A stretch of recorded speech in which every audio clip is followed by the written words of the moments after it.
নবী নবীর জায়গায় আছে ছাড়ো, দুনিয়া হলো আনন্দের জায়গা, ফুর্তির জায়গা, মৌজের জায়গা। খুব পাপ করেছে, মৃত্যুর আগে ভয় হলো।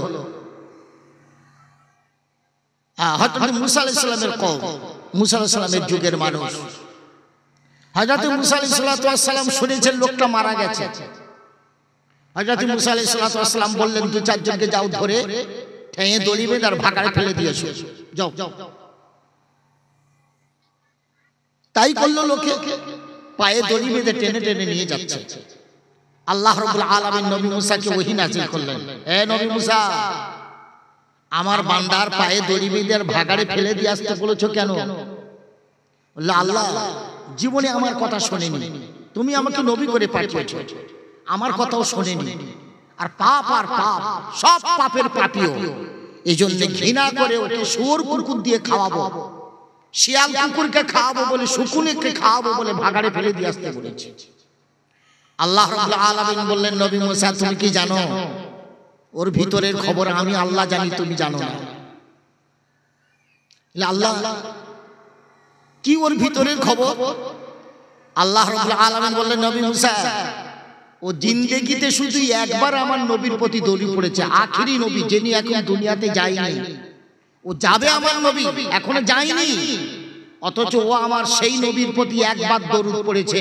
আমি আল্লাহ একবার দরুদ পড়ার কারণে জীবনের গুনাহ মাফ করে দিয়েছি।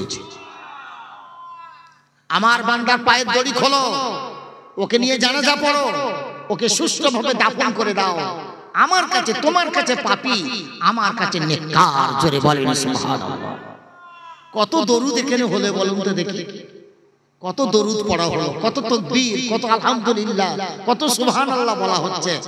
আচ্ছা, আজকের দিনটা পরে আর এক বছরের মধ্যে কি আমরা এত দরুদ এত সুবহানাল্লাহ চিৎকার দিয়ে বলবো? বলবো না। তাহলে হতে তো পারে আজকের দিনে আপনার এই সুবহানাল্লাহটা আল্লাহ কবুল করে নেবে। একবার দরুদ যদি আপনি মহব্বতের সঙ্গে পড়েন, আপনার জীবনের গুনাহ মাফ হয়ে যাবে। আল্লাহ রাব্বুল আলামিন বান্দার প্রতি সবথেকে বেশি দয়া করেন, বান্দাকে সবথেকে বেশি ভালোবাসেন। এজন্য এক একটা ওসিলার দরকার, শুধু ছোট ছোট ওসিলায় আল্লাহ মাফ করে দেন। এক আল্লাহর বান্দা ইন্তেকাল করছেন একদম জওয়ান অবস্থায়, মুখে দাড়ি, কালো দাড়ি, মাথায় কালো চুল।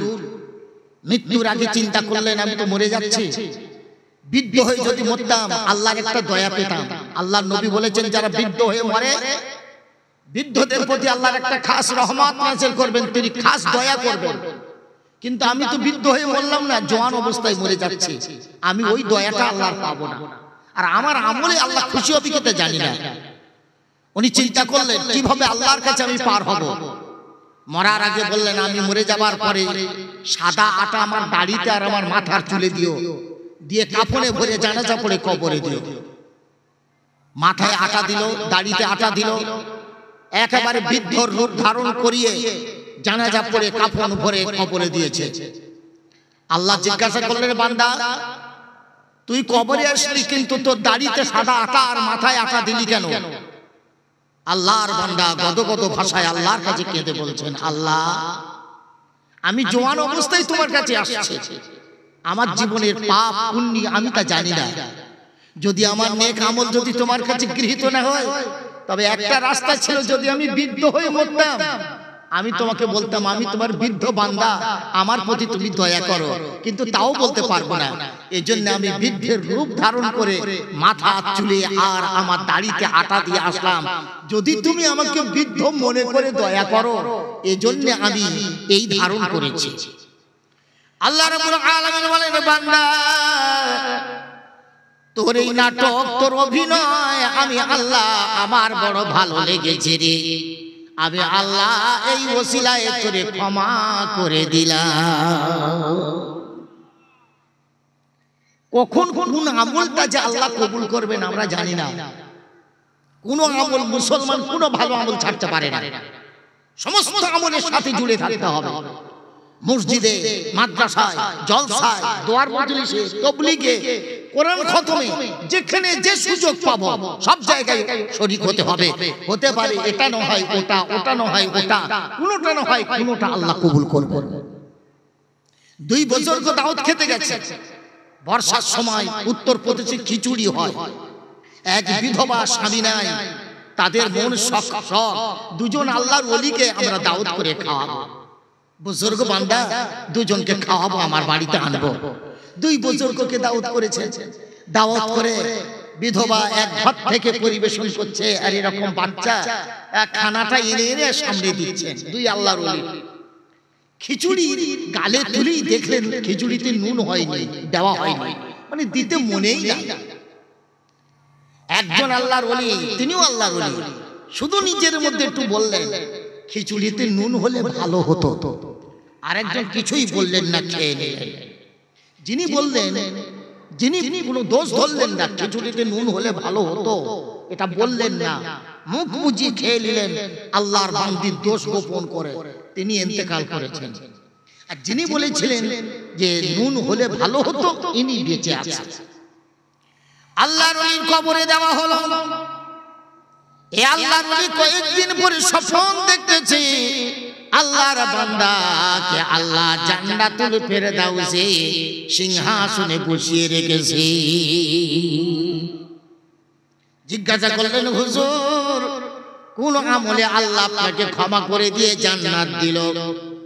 আল্লাহর ওলি জান্নাত থেকে হেঁকে বলে, ও গো আল্লাহর ওলি, খিচুড়ি খেয়ে তুমি বললে নুন হলে ভালো হতো, দোষ ধরছো, গীবত করলে। আমি তো দোষ ধরলাম না, আমি চোখ মুজিয়ে মাথা নিচু করে খেয়ে নিলাম, আল্লাহর বান্দির কোনো দোষ তুললাম না। আমার আল্লাহ বলেন, ওরে আমার বান্দা, আমার বান্দির দাওয়াত খেলি, আমার বান্দি খিচুড়িতে নুন দেয়নি, তুমি কোনো দোষ ধরলে না। আমার বান্দির দোষ গোপন করার কারণে আমি আল্লাহ তোর কোনো দোষের দিকে তাকালাম না, আমি সব আমল ছেড়ে দিয়ে এই ওসিলায় আমি তোরে জান্নাত দিলাম। ছোট ছোট একটু আমল দেখে, শুধু দোষ ধরলো না, বললো না যে নুন হলে ভালো হতো, এতটুকু শুধু চেপে রাখলো। আল্লাহ বলেন, যা আমার বান্দির দোষ গোপন করেছিস, আমি আল্লাহ তোর দোষ গোপন করলাম, সব জীবনের গুনাহ মাফ করে দিয়ে তোকে জান্নাতুল ফেরদাউস নসিব করে দিলাম। জোরে বলেন সুবহানাল্লাহ।